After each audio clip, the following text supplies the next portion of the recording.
मित्रों, मैं सुभाष शर्मा आपके समक्ष अपराध तथा अपराधियों के संबंध में अपना अनुभव तथा विचार आप लोगों के साथ साझा करने आया हूँ।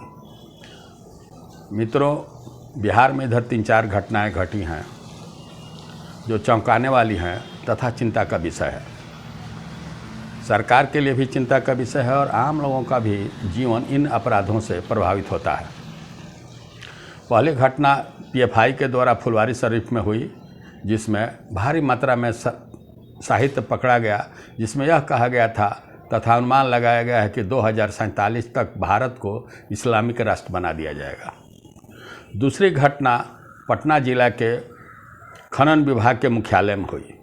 इसमें बालू माफिया से जुड़े 10-12 व्यक्ति आए और खनन इंस्पेक्टर तथा स्टाफ को धमकी दिए कि जो बालू लदा ट्रक है और ट्रैक्टर है उसको आप छोड़ दीजिए, नहीं तो ट्रैक्टर चढ़ा करके स्टाफ की हत्या कर दी जाएगी।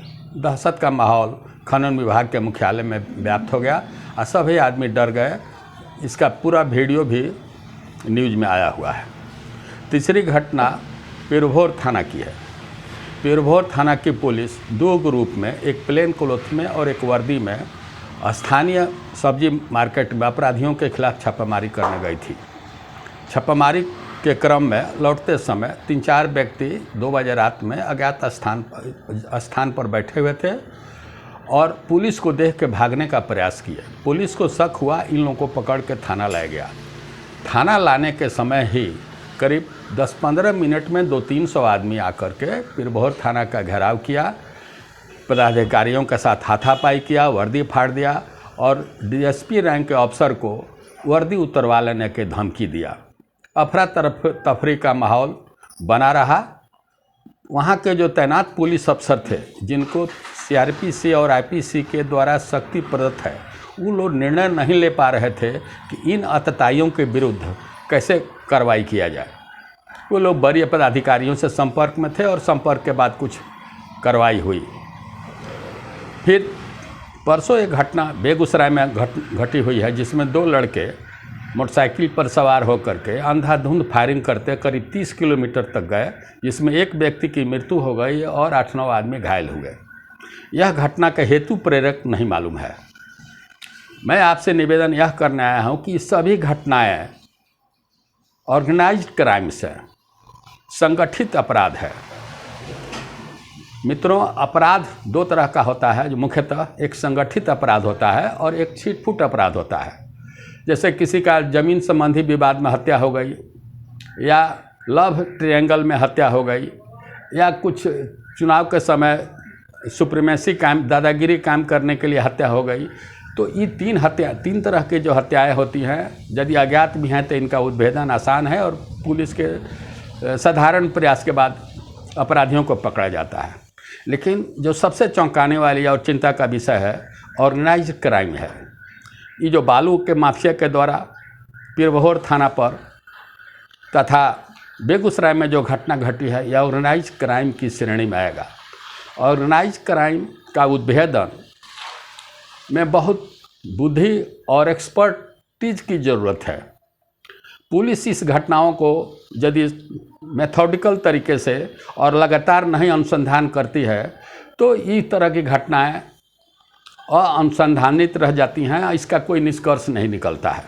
संगठित अपराध मित्रों उसको कहते हैं जिसमें 10, 15, 20 आदमी नहीं, एक बड़ा गिरोह शामिल रहता है।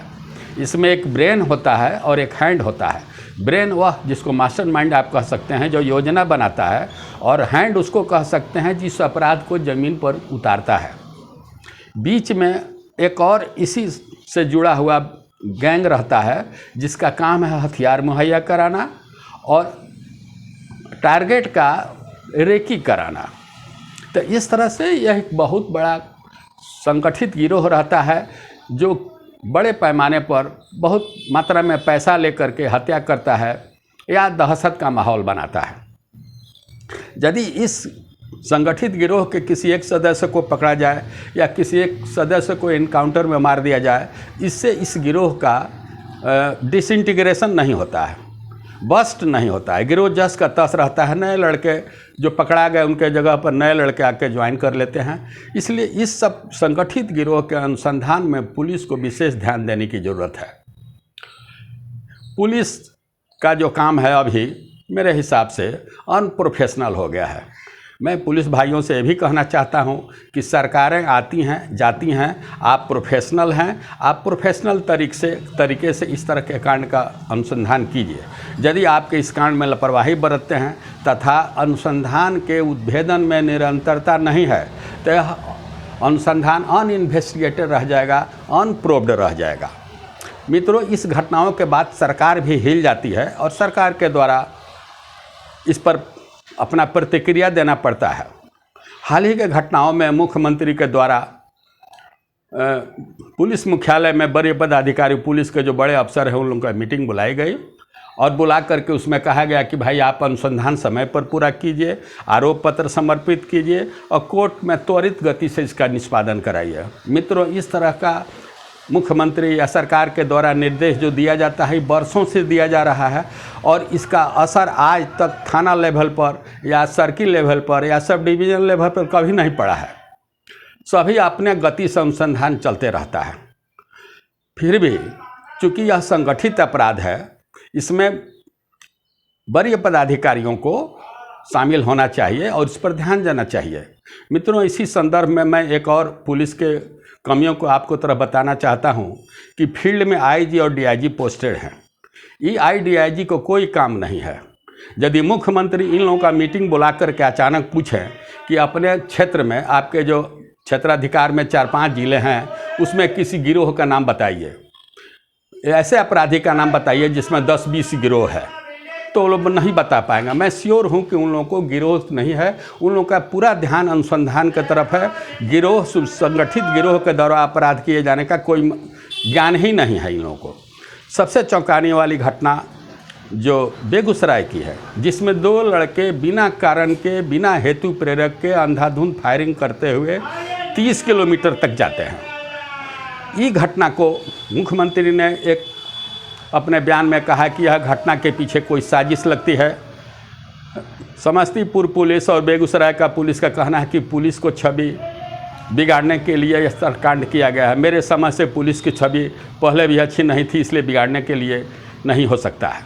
यह घटना शुद्ध रूप से दहशत फैला करके व्यापारियों से, लोगों से रंगदारी टैक्स वसूलने का है। यह एक पृष्ठभूमि तैयार की गई है जिसमें व्यापारियों को डराया जा सकता है, आम लोगों को डराया जाए कि यह गिरोह जो है नया है और इसके मांग पर यदि से ज़रा कोई रंगदारी मांगी जाती है या पैसा रुपया मांगा जाता है तो कोई बोलने का हिम्मत करेगा तो उसको गोलियों से उड़ा दिया जाएगा। यह एक रंगदारी का लगता है। फिर भी इसके पीछे यदि सरकार की सोच है कि कोई षड्यंत्र है, किसी व्यक्ति के द्वारा षड्यंत्र है, तो इस बिंदु पर भी जांच किया जा सकता है। लेकिन सरकार का यह कहना कि षड्यंत्र है और दिशा कहने से अनुसंधान का दिशा बदल जाता है। पुलिस प्रोफेशनली काम नहीं करती है, अनुसंधान में लग जाती है कि कोई पॉलिटिकल पार्टी का हाथ है। अतः मैं सभी से निवेदन करना पुलिस पदाधिकारियों से कि आप लोग इसको प्रोफेशनली जांच कीजिए, नहीं तो यह गैंग जो चल रहा है, जो संगठित जो गिरोह है, यह बिहार में अराजकता की स्थिति फैला सकता है और आप चुपचाप मुक्त दर्शन बने रहेंगे।